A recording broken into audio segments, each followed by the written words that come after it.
অবাধ্য সন্তানটাকে বাধ্যে আনতে চাইলে এবং যেই সন্তানটা আপনার কথা শোনে না তাকে কথা শোনাতে চাইলে, এমনকি তার মেধাশক্তি বৃদ্ধির জন্যে, তাকে ভালো লাইনে চালানোর জন্যে কোনো মা যদি একটি আমল নিয়মিত কন্টিনিউ করতে পারে, আল্লাহর কসম খেয়ে বলি কোনো বাবার দরবারে যাওয়া লাগবে না। আল্লাহর কসম খেয়ে বলি আপনার সন্তানটা আপনার বাধ্য হয়ে যাবে।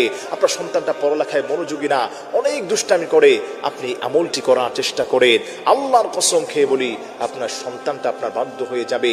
সে আমলটা মা বোনেরা যারা আছেন মনোযোগ দিয়ে শোনার চেষ্টা করবেন, বাবারা যারা আছেন মনোযোগ দিয়ে শোনার চেষ্টা করবেন।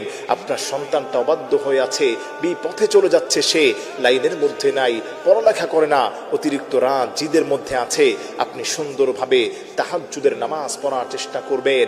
আমি আপনাকে গ্যারান্টি দিয়ে বলছি, বিশ্বনবী সাল্লাল্লাহু আলাইহি সাল্লাম বলে দিয়েছেন, কেউ যদি তার দোয়াকে কবুল করাতে চায়, আল্লাহর কাছে প্রিয় হতে চায়, দিনে সে বাদশাহী করতে চায়, সে যেন রাত্রিবেলা আল্লাহর গোলামি করে। আর যেই বান্দাটা আল্লাহর গোলামি রাত্রিবেলা করতে পারবে, আল্লাহর কুদরতি কদমে যেই বান্দাটা তাহাজ্জুদের সিজদায় পড়ে যেতে পারবে, আল্লাহ তার সমস্ত দোয়াগুলোকে কবুল করবেন। সুবহানাল্লাহ পড়েন।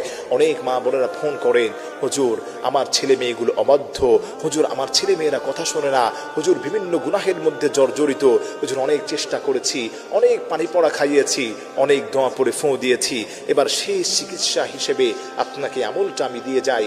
তাহাজ্জুদ নামাজের সিজদায় আপনি যখন সিজদায় পড়ে যাবেন, আপনি মনে রাখবেন ওয়াসজুদ ওয়াকতারিব, যে বান্দাটা সিজদা দিয়ে দেয় সে আল্লাহর সব থেকে নিকটতম এবং নিকটবর্তী হয়ে যায়। বিশ্বনবী সাল্লাল্লাহু আলাইহি সাল্লাম বলে দিয়েছেন, আকরাবু মা ইয়াকুনু আবদুম মির রাব্বি ওয়া হুয়া সাজিদ। কোন বান্দা যদি আল্লাহর নিকটে চলে যেতে চায়, সে যেন বেশি বেশি করে সিজদা করে। আল্লাহু আকবার পড়েন।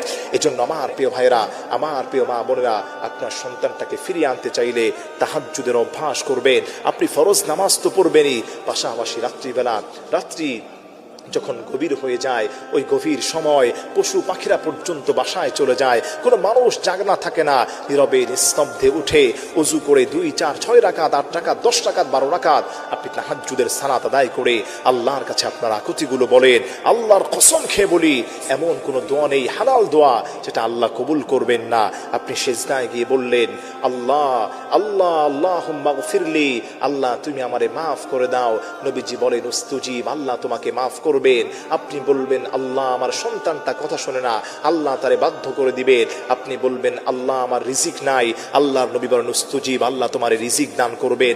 হার কিসিমের বিপদ মুসিবত থেকে বাঁচতে চাইলে তাহাজ্জুদের সিজদায় সুবহানা রাব্বিয়াল আ'লা 3 বার 5 বার 7 বার পাঠ করার পরে আপনি মনে মনে বললেন,